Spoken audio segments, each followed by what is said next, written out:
La parole est à Monsieur Guy Bénard-Roche pour le groupe Écologie, Solidarité et Territoires pour 5 minutes.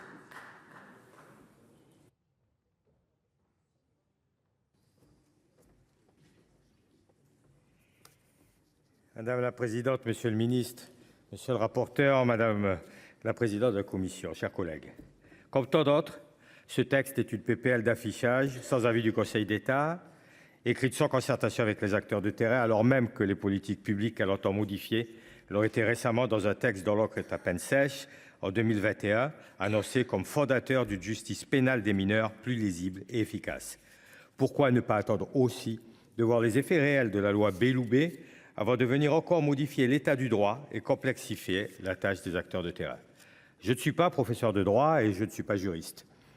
Mais je ne crois pas, comme vous, monsieur le ministre, l'affirmiez lors du vote de la loi immigration, qu'il soit bon de voter un texte quand, ouvrez les guillemets, des mesures sont manifestement contraires à la Constitution.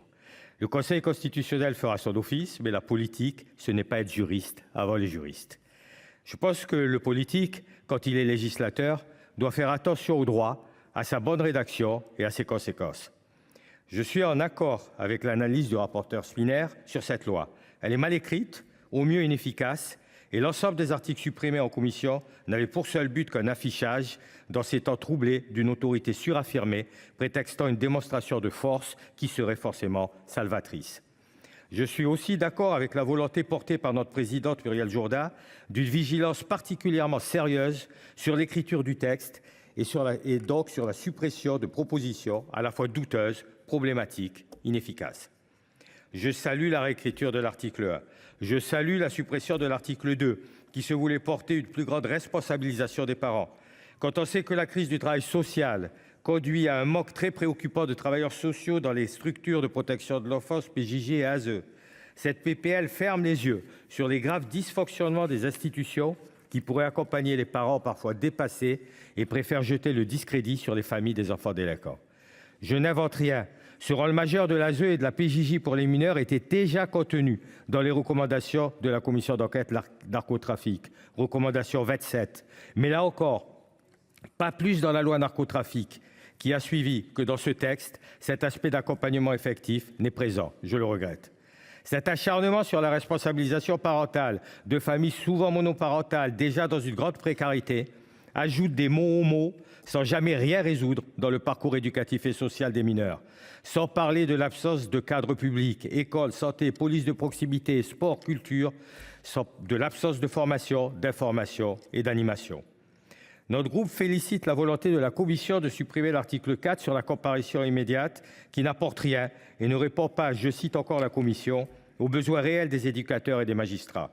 Encore une pure mesure d'affichage, de posture de force, de réponse dans l'immédiateté. Mais la justice des mineurs, ce n'est pas cela. Cela ne peut pas être cela.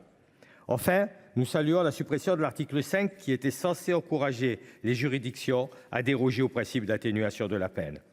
La disposition que l'article voulait modifier n'ayant déjà que trop peu d'effets depuis sa mise en place d'après notre rapporteur. L'article aurait, comme beaucoup d'autres présents dans cette loi, été davantage une source de complexité supplémentaire pour les juges qu'un outil réellement opérationnel. Voilà, chers collègues, ce texte déposé par un ancien Premier ministre fraîchement redevenu député, après avoir passé l'été sous la douceur d'une trêve politique olympique imposée sans autre justification que la volonté du président, s'inscrit dans une idéologie simpliste d'un discours démagogique du tout sécuritaire. L'auteur et le gouvernement qui soutiennent ce texte alimentent le mythe d'une violence juvénile qui explose et qui est imputée à un prétendu laxisme judiciaire. La justice pénale des mineurs n'est pourtant pas laxiste. En 2022, sur 31 000 mineurs condamnés, un tiers l'ont été de peine de prison. Les peines sont non seulement plus fréquentes, mais plus sévères. On dénombre environ 800 mineurs incarcérés chaque mois depuis 2024, contre 700 au cours des dernières années.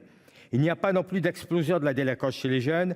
La part des mineurs impliqués dans les délits commis est passée de 22% en 1998 à 12% en 2023.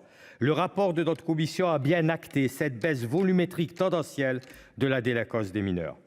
Le sujet de la justice des mineurs, c'est aussi et surtout le sujet de la justice des moyens humains et matériels qui ne sont pas au rendez-vous. La défenseur des droits n'a eu de cesse d'alerter sur cela.